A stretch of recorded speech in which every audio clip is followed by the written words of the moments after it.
Welcome everyone to this week's Bombless Rugby pre-match show. This is a show where twice a week we basically preview the game, review the game, and then talk about all sorts of in-between rugby stuff that happens during that time. So this week we're going to be obviously capturing everything from the 24th of July to the 26th of July. So buckle up and join us, because the whole point of the Bombless Rugby Network and even the Bombless Sports Network is to democratize sports. Basically allow everyone to be part of it as the way they should be, and not just have the elites run it, who are normally the guys at the top, the guys who've been involved in rugby their whole careers, in terms of they've played at the top level, coached at the top level, and it's just the same guys all the time. We want everyone's opinion to be heard. So thank you for joining us this week. So we're just going to start off hot, and we're going to take a trip down memory lane, where each of us are going to share our most prized, a recent rugby memory that just makes us, feel warm inside. Let's start off here with Jason. What's a memory that makes you feel warm inside? My favourite rugby memory has to be winning the under-16 league with my boyhood club in my last year playing for them back in 2013. For some context, I played with this club since I'd started playing rugby. I learned most of what I know from playing for them. So the previous year I'd captained the team and we made to the finals and lost. This year I was also captaining again my last season and played against the team that beat us the previous year. Very tense, very emotional, but we got the victory in the end. And not only that, it was the first time in my club's history that we had won the under-16 league. And to have captained that team, especially in my last season there, my most proud rugby memory, and thus my favourite rugby memory. Legendary, mate. Look at you. Captain material, Captain Fantastic. John Smith before he could be John Smith, or technically after, due to the time that happened. And so, let's go to Dup. Maybe not as prized, but memory's a memory. So a recent rugby memory that is probably going to stick with me for a while happened a few years ago. Myself and Kai was coaching the team, and if memory serves me right, Jason was still playing at that time, unless he was playing for one of the club sides. So it was a Kosses match, and at halftime we had a player come to us, said he's got to run to the loo quickly. So of course, man's got to go do what a man needs to do when nature calls, and he goes off. You don't really think that much to yourself about it. You're pretty sure he'll come back before the second half needs to start. So there he goes off. Toilets are quite a distance away, but he'll have enough time. So we give a halftime talk, try and motivate the guys as much as we can. And by the time the team needs to go on, we see he's not back. What do you got to do? Put a replacement on, and second half starts. So we're waiting, match goes on, points get scored, people get bounced, all the good stuff of a proper Kosses match. And eventually, about halfway through the second half, he comes back from the loo. And, it was the first time I had to deal with a situation like that, and I'm probably never going to forget it, because this was a key player of the team and in the back line. And then, you don't have his services available for a while, but no hard feelings to the man. He had to do what he had to do. So, it's probably not going to go out of my memory for quite a while. It was quite weird. And I'm happy I personally didn't have to, be on his side of it and miss out on some game time. But it's probably going to stick with me for a while.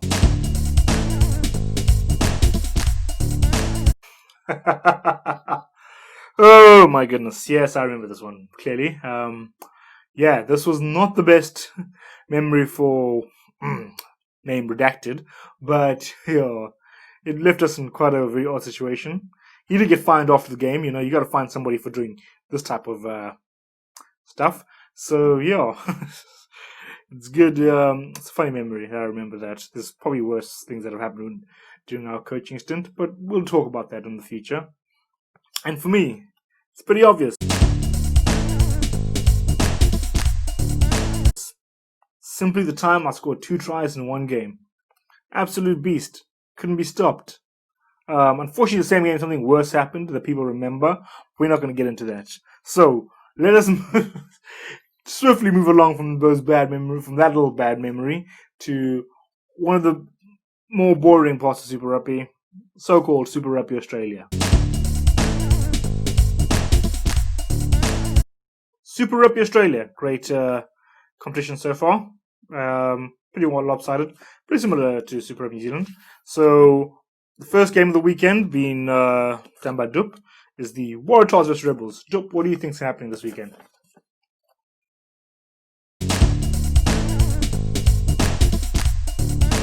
Hey, what's up, guys? Dr. Dup here. Right, so tomorrow we have the Waratahs hosting the Rebels. It's going to be at 11 o'clock kickoff, South African time. Let's go through 3 main points for this match. Number 1, the line-out weapon. Right, so the Waratahs have a very successful line-out, and I think this is going to be a key factor for their success tomorrow. They have a line-out success rate of 93.3%, while the Rebels are sitting with a line-out success rate of 73.1%. Right, that's a huge difference, and it kind of means that the Rebels are probably going to struggle a little bit in the line-out. It's something that the Waratahs can exploit, while at the same time the Rebels need to figure something out, to make it difficult for the Waratahs during line-out time. Point number 2. All right, so the Rebels are back from the bye, and the question is are they going to be a better team from this? So they haven't got a victory yet. They at least got a draw. Is this going to be enough for them to kind of regroup, get that extra bit of practice time in, a little bit of extra time of fitness, and is it going to be positive for them at the end of the day? While I think on the other end of the side, Waratahs are starting to look better and better. So this bye, if they use it well, it can be to their benefit, guys being a little bit fresher and having worked through their structures, try and fix that line out. Maybe that can be a difference for them. Point number 3. So if we look at the head-to-head occasions and the form between these two sides, the Waratahs have won 6 of the last 7 meetings with the Rebels. The Rebels won the one earlier this year before the lockdown. But yeah, 6 from 7 for the Waratahs. Definitely in the head-to-head matchup, they're favourites. And at the same time, the Rebels have only won 1 from their last 5 matches in Super Rugby when they are the away team. So really the form doesn't look good in this regard, and you have to think that it favours the Waratahs. Which brings me to the predictions. So Super Brew Insights have the Waratahs by 3, the bookies have the Waratahs by 1, but then Rugby Forecast has the Rebels by 6. So a little bit of a conundrum there if you're going to make your pick on Super Brew. I'm going Waratahs by 6. I think it might come down to a bit of a kicking game. If it's going to be a tight one, which it likely will be. And the guys from Waratahs are kicking very well. Right, player to keep an eye out for this match. I think Michael Hooper is going to be a key factor for the Waratahs to take this home. He's kind of the LeBron of that team, so if he plays well, the Waratahs generally do fairly well. Okay, not surprising. See what the Tars are able to do. Second game of the weekend, which is between the Force and the Brumbies. Jason, what are your views? The Western Force versus the Brumbies happening this weekend. Bottom versus top, no doubt about it. Point number 1, this is going to be a David versus Goliath battle. The Western Force, even on their best day, they haven't managed to win so far. Even on the Brumbies' worst day, they haven't managed a loss. Looking at that, there's just no doubts about who's the dominant team going into this. Moving on to point number 2, no Lolesio for the Brumbies. Now, he's a vital part of that Brumbies backline and has been a vital part of their dominance. So him being out, it's a big blow. And Coensley, I'm sure he's good, but based on last week's performance, I don't think he's going to be able to hold that Brumbies team together, and that could be a significant blow for them. Moving to point number 3, so the Western Force are bringing in the big guns. They're bringing internationals. Ian Pryor's out this week, but no worries about that. Nick Frisbee is coming in now and bringing Wallaby experience and plenty of Super Rugby experience. And last but not least, Richard Kahui coming here with World Cup winning experience. He's been playing Japan for the last 7 years. This man is going to be big for them when he comes off the bench. He's going to bring some defensive solidity by helping set up the backline, and I'm sure he's going to bring a lot on attack as well. So I am very keen to see him play. He is my player to watch for this match.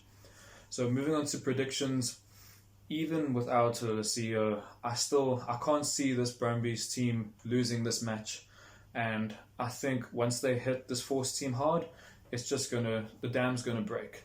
I think it's going to be the Brumbies winning by 16. Ooh, Brumbies by 16. Really backing them here, huh? Ooh, Force, no one really believes in you. The Force is not with you. Oh my goodness, I have to come up with these jokes. I need to work on this. Moving on to Super Rugby New Zealand.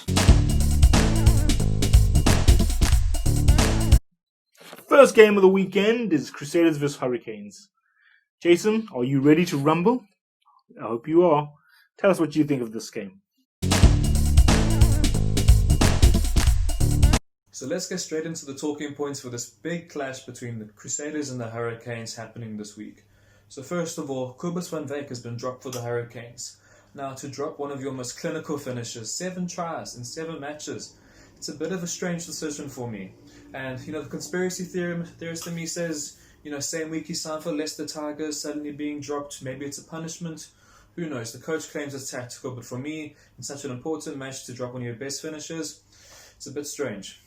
So, going on to our second point now, it's put up or shut up time.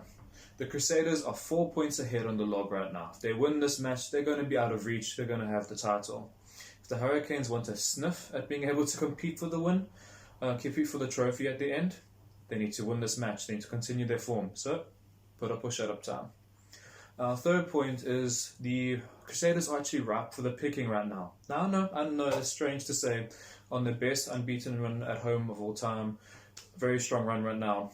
But alongside already the injuries to Cullen Grace and Scott Barrett at the start of the campaign, they now are missing Braden Ennor, David Havili, and Ethan Blackadder. Now their loose forward stocks, that's going to be fine to replace Blackadder. Havili's being replaced by Will Jordan, player of the tournament, so that's going to be fine. But Braden Ennor is a big loss for them. And he's being replaced by Paye, who only made his senior debut in this Super Rugby Aotearoa tournament. So that could be a weak spot. It could be a weak link in an otherwise solid Crusaders team. So let's see how that affects the match. We're moving on to the prediction for the match right now. I just don't believe the Hurricanes are going to take this match. I think the Crusaders are going to seal the tournament here, and I think they're going to win. It'll be close, but they're going to win by 6. Now, if we go into looking in terms of players that I'm looking forward to seeing, obviously, I'm looking forward to seeing Will Jordan at fullback. He's going to be fantastic. And I'm also looking forward to seeing Lau Mape going through another tear against a solid team. Maybe this time he bounces Mwanga, who knows? Yeah, that's interesting. The tournament could be over by the end of this weekend. I wonder if that will trigger the Crusaders into using some of the junior players and just really... Maybe that will even out the competition if they just play like the under-23s. Nah, joking. They'll still win. So yeah, on to my game, which is the Blues vs Chiefs. I hope you guys have to wake up with me this weekend. If you're in another country that doesn't have to wake up 5:30 and the game plays at a more reasonable hour, good on ya. So, first things first, will Dan Carter play? Who knows at this point? I want you to play. Dan, you're my number 1 flower for all time. Please play. Please. For me. Just do it. Me and you, Dan. Just play, John. Play, Dan. You can do it. Number 2, will Mackenzie finally score a try? 6th week of this game. This tournament. Is this man ever going to look at that try line ever again? I hope so. I hope this is the week. I keep saying this every week and it still doesn't happen. Finally, number 3, Blues forward pack. I back them to dominate, but I'm hoping by now that they will have Sotutu back. Kira's not the one at 8, and just will solidify their pack. And I think the good pack, if they have their pack at full strength again, I think they'll dominate and they'll take over this game easily. So, my prediction for this game, the Blues by 5. I still think they have enough firepower outside. Rico was a bit quiet last week, but I think he'll be back. So yeah, that wraps up our preview section. Now on to our next new little section, what to watch when not watching rugby. Alright, what to watch when not watching rugby. You have a little extra time on your weekend. I could say watch some football or something else like that, but I'm not going to do that to you. So, this week, the 3rd season of the show Norseman was released. One of my favorite comedy shows. I highly recommend you guys watching it. You'll thoroughly enjoy the show. If you like sort of like Viking style stuff, this is a parody on that, and it is absolutely brilliant. I couldn't stop laughing while watching the first 2 seasons, so that's my recommendation for you this weekend. Hope you enjoy it and you get a chance to watch it. Comment in the here if you've got a chance to watch the first 2 seasons, and let me know what you think. Alright guys, thank you for joining us for our preview show. Hope you enjoyed it. Give us a like and comment and subscribe. And yeah, hopefully we'll hear from you in the week. And you want to democratize rugby with us? Give us a shout and we'll host you too. Have a good one, guys.